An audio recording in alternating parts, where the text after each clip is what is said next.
Hello, in this video, we're going to demonstrate another practical use of the BIMLOGIQ Copilot in structural modeling.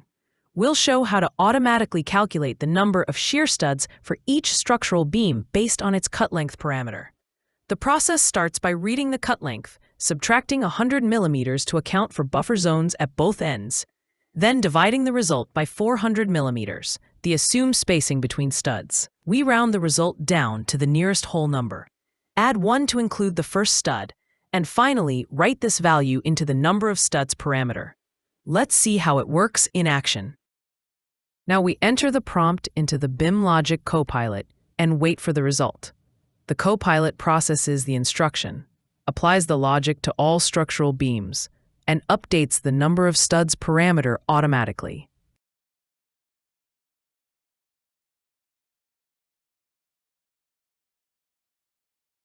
As you can see, all 7,480 beams in this project have been processed, and their number of studs parameter has been successfully updated. Now we can save this prompt as a command, so it's always available for future use. As you can see, the command has been successfully saved without any variables. Now, let's take it a step further by asking the Copilot to edit the command.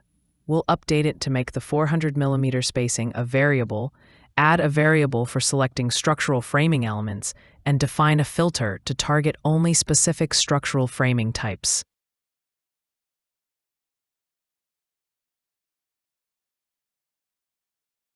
Now we can see that the variables have been defined successfully. Let's test it together. To do that, we'll first undo the recent changes. Then, we'll set the spacing value for the studs, select all the beams in the project, and filter the selection to include only the beams from the PG2 type.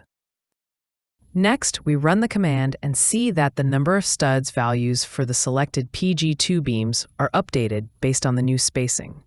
With this approach, you can save any type of command and by editing it, apply any changes you need or even improve and expand it further. Thanks for watching.